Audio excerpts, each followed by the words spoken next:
ከነስማችሁ ከነክብራችሁ እንኳን ለ1447ኛ ዒድ አልፍጥርን በሰላም አደረሳችሁ እንኳን ዳና መጣችሁልን እላለሁኝ። ዒድኩም ሙባረክ أتم الله صيامكم بأمن وأمان وسلام وإسلام ዛሬ ዒዳችንን ስናከብር ሁለት ልዩ ስሜት ይሰሙናል።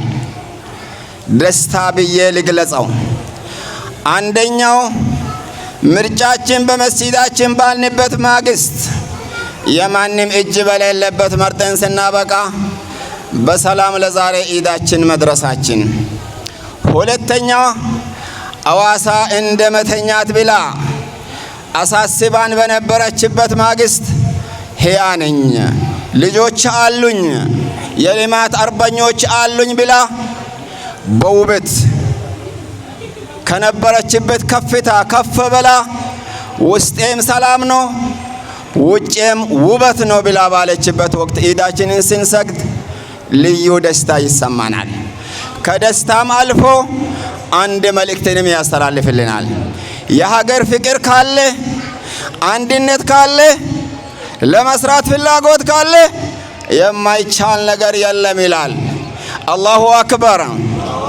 ለዚህ ውጫዊ ውበቷን ለመጠበቅ ግርማ ሞገሷን ለመመለስ ውስጣዊ ሰላሟንም ለመጠበቅ ቀን ሌሊት ያለ ስጋት እንድትንቀሳቀስ ለማድረግ ዋጋ ለከፈሉት ለልማት አርበኞች ለሰላም ዘቦች ትልቅ ክብር እንዳለኝ እየገለጽኩኝ ዛሬ ዒድን በታደሙት ሙስሊሙ ልማት ወዳጅ ሙስሊሙ ስም እናመሰግናችኋለሁ ይላለሁ።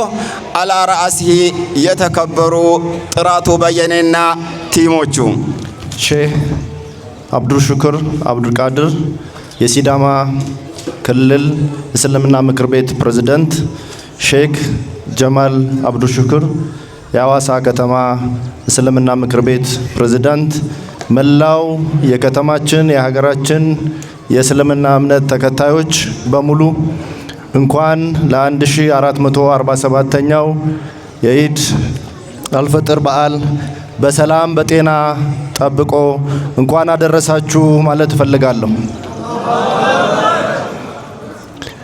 መላው የእስልምና እምነት ተከታዮች ባለፈው የረመዳን የጾም ወቅት እጅግ አስተማሪ፣ እጅግ መተሳሰብ ያለበት፣ እጅግ መከባበር የነበረበት፣ ላጣው በማካፈል ለተቸገሩ በመደገፍ የጾም ወቅትን በተለየ ሃይማኖታዊ ስነ ስርዓት ስታሳለፉ ቆይታችኋል። በዚህ የጾም ወቅት የእስልምና እምነት ተከታዮች ብቻ ሳይሆኑ የሌሎች እምነት ተከታዮችም ጭምር ከመላው የእስልምና እምነት ተከታዮች ጋር በመሆን የአፍጥር ፕሮግራሞችን አብረው አካሂደዋል፣ ተካፍለዋል። ይሄ ወቅት በላው የሀገራችን ህዝቦች በሁሉም ጊዜያትና ወቅቶች ላይ እንዲህ አይነት መተባበርና መደጋገፍ፣ ለተቸገሩት ማካፈል፣ ላጡት መደገፍ፣ እንደዚሁም ደግሞ ፍጹም ትህትናና መከባበር የታየበትን ወቅት ባለው አጠቃላይ የሀገራችን ሁኔታ ላይ ተግባራዊ ብናደርገው ለኢትዮጵያ አንድነት፣ ለሀገራችን ሰላም፣ ለህዝባችን ደህንነት እጅግ በጣም ጠቃሚ መሆኑን አይተናል። እንግዲህ በዚህ የጾም ወቅት ያደረግነው የጾም ስነ ስርዓት ወይም በእምነቱ የተካሄዱ ኩነቶች በሙሉ ለመላ የእስልምና እምነት ተከታዮች ትልቅ አክብሮት አለን። ለበርካታ የሀገራችን ዜጎች ትምህርት የሚሰጥ ስለሆነ ይህንን አይነት መተሳሰብ፣ ይህን አይነት መከባበር፣ ይህን አይነት መደጋገፍ ማድረግ ከቻል እኛ ኢትዮጵያውያን ያጣነው ነገር የለም፣ የተቸገርነው ነገር የለም። የጎደለን ነገር ቢኖር ፍቅርና አንድነት ነው። ይህንን ደግሞ በረመዳን የጾም ወቅት ደግሞ በደንብ አይተነዋል። ስለዚህ እኛ ያጣነው ነገር የለም ማለት ነው፣ መተግበር ብቻ ነው። በዚህ አጋጣሚ ማስተላለፍ የምፈልገው መልእክት መላ የእስልምና እምነት ተከታዮች ባለፉት ጊዜያት ያደረጋችሁትን የጾም ወቅት በሙሉ እጅግ የከተማችን አስተዳደር የሚያከብረው የሚያደንቀው መላ ኢትዮጵያውያንም ከእናንተ ጋር አብሮ ያሳለፈው በመሆኑ ለዚህ ትልቅ ክብርና ኩራት የሚሰማ መሆኑን መግለጽ እፈልጋለሁ። የለውጡ መንግስት ከለውጡ በኋላ በየእምነቶቹ የነበሩ ጥያቄዎችን፣ ችግሮችን በመመለስ እንዲሁም ደግሞ በየቤተ እምነቶቹ የነበሩ የአንድነትና የአብሮነት ችግሮችን ቀረብ ብሎ በመፍታት በተለይ ደግሞ ክቡር ጠቅላይ ሚኒስትራችን አርአያነት ባለው መልኩ በየቤተ እምነቶቹ የነበሩ የውስጥ ችግሮችን እንኳን ሳይቀር ለጋራ አንድነትና ለአብሮነት በሚል ቀረብ ብሎ በመፍታት አስተማሪ የሆነ ተግባር ሲፈጽሙ ቆይተዋል። አሁንም በቀጣይም ለሀገራችን አንድነት፣ ለሀገራችን ሰላም፣ የእምነቶች መከባበር፣ የእምነቶች በአንድነት በጋራ በሆኑ ጉዳዮች ላይ አብሮ መስራት፣ መደማመጥ እጅግ በጣም ወሳኝነት አለ። ከሁሉ በላይ ደግሞ በየቤተ እምነቱ በውስጥም ያሉ አንድነቶችን ማጠናከር በጣም ጠቃሚ ነው። በተለይ በቤተ እምነቶች ውስጥ የሚኖሩ መከፋፈሎች፣ አብሮ አለመሆን፣ እነዚህን ደግሞ በማስፋት ደግሞ ለሀገር ሰላም እጦት ምክንያትም ጭምር ለማድረግ የሚፈልጉ አካላት ስላሉ የእምነቱ ተከታዮች በውስጥ ያለውን አንድነት፣ በውስጥ ያለውን መተሳሰብና መደማመጥ ማጠንከር እጅግ በጣም ወሳኝነት አለ። የእናንተ አንድ መሆን ለኢትዮጵያ አንድነት፣ ለሀገር አንድነት እጅግ በጣም ጠቃሚ ነው።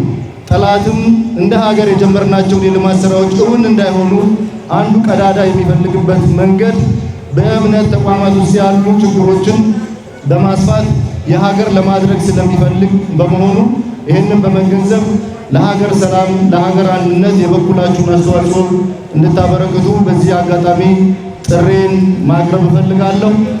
ከተማችን ሐዋሳ ለሁሉም የከተማችን ነዋሪዎች የተመቸች፣ ሁሉም የከተማችን እምነቶች በጋራ እምነታቸውን የሚያከናውኑባት፣ የእምነቱ ተከታዮች በነፃነት እምነታቸውን የሚያከናውኑበት፣ በንግድ የተሰማሩ፣ በተለያየ ስራ መስክ የተሰማሩ የከተማችን ነዋሪዎች ሰርተው ሀብት የሚያፈሩባት፣ እንግዶች መጥተው የሚዝናኑባት እጅግ ተመራጭና ተወዳጅ የሆነች ሐዋሳን የመገንባት ራዕያችን በቀጣይነት አጠናክረን እንቀጥላለን። ለዚህ የመላው እስልምና እምነት ተከታይ የከተማችን ነዋሪዎች ድጋፍ እጅግ በጣም ያስፈልገናል። ምክንያቱም ከተማን እየገነባን ያለነው ከእናንተ በሰበሰብነው ገቢ ነው፣ ከእናንተ በምንሰበስበው ታክስ ነው። ይህንን ሰብስበን ሳይሰረቅ ሳይባክን መልሰን ለእናንተ ልማት ለማዋል ቃል በገባነው መሰረት እየሰራን ነው። እናንተ ደግሞ ገቢ በምንሰበስብበት ወቅት በታማኝነት ግብር በመክፈል በልማት ስራዎች ላይ በጋራ ቆም፣ በተለይ ደግሞ ትልልቅ የጀመርናቸውን የኮሪደር ልማት፣ የሐዋሳ ሐይቅ ልማት ፕሮጀክት እና ሌሎች ሜጋ ፕሮጀክቶችን ተግባራዊ ለማድረግ በምንሰራው ሂደት በሙሉ ሁሉንም ተጠቃሚ የሚያደርግ ስለሆነ ከጎናችን በመቆም እንድትደግፉን በዚህ አጋጣሚ ጥሬን አቀርባለሁ። በዓሉ የሰላም፣ የደስታ፣ የፍቅር በጾም ወቅት እንዳሳለፋችሁት የአብሮነትና የአንድነት እንዲሆንላችሁ እመኛለሁ። አመሰግናለሁ።